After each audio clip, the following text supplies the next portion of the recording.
Hello friends, welcome back to my channel Holmes cooking with Soma. আজ আমি আপনাদের সঙ্গে শেয়ার করছি উড়িষ্যার বিখ্যাত কাঁকড়া পিঠার রেসিপি, যেটা আমি তৈরি করেছি আম দিয়ে। বলতে পারেন আমের কাঁকড়া পিঠে। এই পিঠেটা ওপর থেকে যেরকম হয় মুচমুচে, আর মুখে দিলে মিলিয়ে যায়। চলুন তাহলে দেখে নেওয়া যাক আজকের রেসিপি।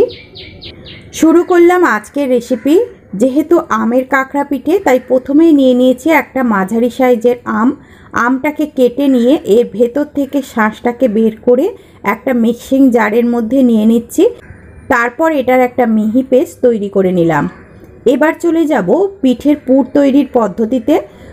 প্রথমে একটা কড়াইয়ের মধ্যে নিয়ে নিচ্ছি 1 কাপ নারকেল কোড়া। আমি এখানে ফ্রেশ নারকেল কোড়া ব্যবহার করেছি।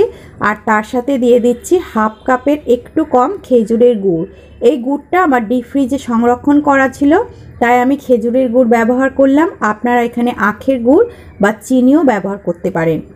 এবারে সব কিছু মিশিয়ে এটার একটা পাক তৈরি করে নিতে হবে। আর এর মাঝে আমি দিয়ে দিচ্ছি 2টো থেতো করে নেওয়া এলাচ। এলাচটা দেবার জন্য পুরের মধ্যে একটা সুন্দর ফ্লেভার আসবে। বেশ কিছুক্ষণ পাক করে নেওয়ার পর পুরটা একদম রেডি হয়ে গেছে। খুব একটা শুকনো না, আমি একটা রসালো পুর তৈরি করে নিলাম।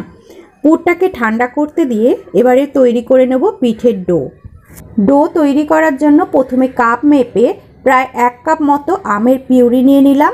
আর তার সাথে দিয়ে দিলাম মেজারমেন্ট কাপের 1 কাপ জল। এখানে মোট 2 কাপ জল লাগবে। আমের পিউরিটা একটু কম ছিল বলে আরও একটু জল আমি এখানে দিয়ে দিলাম।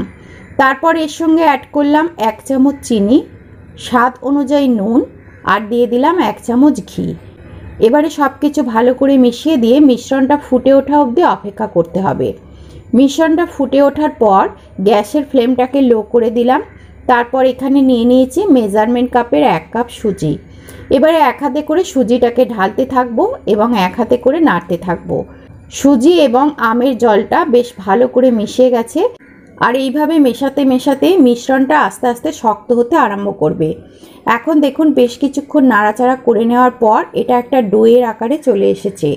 যখন এটা একটা ডোয়ের আকারে চলে আসবে তখন কড়াই ছাড়তে আরম্ভ করবে। খুব সাবধানে গ্যাসের ফ্লেমটাকে লোতে রেখে ডোটা তৈরি করে নিতে হবে। এখন ডোটা বেশ শক্ত হয়ে গেছে, কড়াই ছেড়ে দিয়েছে। এটাকে একটা পাত্রের মধ্যে নামিয়ে রেখে বেশ কিছুক্ষণ ঠান্ডা করে নিলাম। ডোটা হাত ছোঁয়া গরম মতো ঠান্ডা করে নিতে হবে। আর এই হাত ছোঁয়া গরম অবস্থাতেই ডোটাকে ভালো করে মেখে নিতে হবে। তাতে ডোটা খুব সুন্দর মসৃণভাবে মাখা যাবে। মাখতে অসুবিধা হলে আপনারা হাতে ঘি বা একটু জল লাগিয়ে নিতে পারেন। এখন একটা মসৃণ ডো তৈরি হয়ে গেছে। এবারে পিঠেগুলো তৈরি করে নেওয়ার পালা।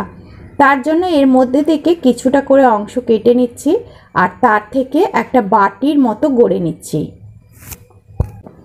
এইরকম একটা বাটি তৈরি করে এর মধ্যে দিয়ে দিচ্ছি পরিমাণ মতো পুর। তবে পুরটাকে বেশি দেবেন না, পুর ভেতর থেকে ফেটে বেরিয়ে যেতে পারে। পরিমাণ মতো পুর দিয়ে ভালো করে মুখটাকে মুড়ে দিলাম। তারপরে হাতের তালুতে রেখে 2 হাত দিয়ে ভালো করে গোল করে নিলাম। গোল করে নেওয়ার পর হাতের তালু দিয়ে একটু চেপে এটাকে এরকম একটা চপের শেপ দিয়ে নিতে হবে। আর ধারটাকে একটু করে রোল করে দিতে হবে। দেখুন ঠিক এইভাবে কাঁকড়া পিঠেগুলোকে তৈরি করে নিতে হবে। একে একে আমি সমস্ত পিঠেগুলোকে তৈরি করে নিলাম। এবার চলে যাব এগুলোকে ভাজার জন্য। তার জন্য কড়াইয়ের মধ্যে দিয়ে দিয়েছি পর্যাপ্ত পরিমাণে রিফাইন্ড অয়েল। রিফাইন্ড অয়েলটাকে ভালো করে প্রথমে গরম করে নিতে হবে।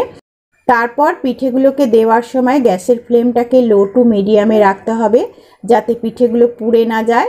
একে একে আমি কয়েকটা পিঠে দিয়ে দিলাম। তারপর এগুলোকে কিছুক্ষণ কুক করে নিতে হবে। পিঠেগুলোর এক পিঠে হালকা কালার ধরলে এগুলোকে উল্টে দিতে হবে। আর উল্টে দেওয়ার পর গ্যাসের ফ্লেমটাকে লো টু মিডিয়ামে রেখে পিঠেগুলোকে ভালো করে ভেজে নিতে হবে, যাতে পিঠেগুলো খুব সুন্দরভাবে মুচমুচে করে ভাজা হয়। কখনোই আপনারা হাই ফ্লেমে রেখে পিঠেগুলোকে ভাজবেন না, তাতে ভেতরটা কাঁচা থেকে যাবে আর পিঠেগুলোর ওপরটা মুচমুচে হবে না, খেতেও একদমই ভালো লাগবে না, তাড়াতাড়ি পুড়ে যেতে পারে। তাই উল্টে পাল্টে লো টু মিডিয়াম ফ্লেমে রেখে পিঠেগুলোকে ঠিক এইরকম গোল্ডেন কালার করে ভেজে একে একে তুলে নিতে হবে। আর পিঠেগুলো তোলার সময় গ্যাসের ফ্লেমটাকে একটু হাই করে দেবেন, তাতে পিঠেগুলো বেশি তেল টানবে না। সমস্ত পিঠে আমার তৈরি হয়ে গেছে। এবারে আপনাদের দেখিয়ে দিচ্ছি, দেখুন পিঠেগুলো কতটা মুচমুচে হয়েছে আর ভেতর থেকে কতটা জুসি হয়েছে।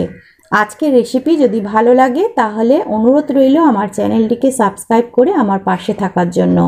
আজ তাহলে এই পর্যন্তই, ধন্যবাদ।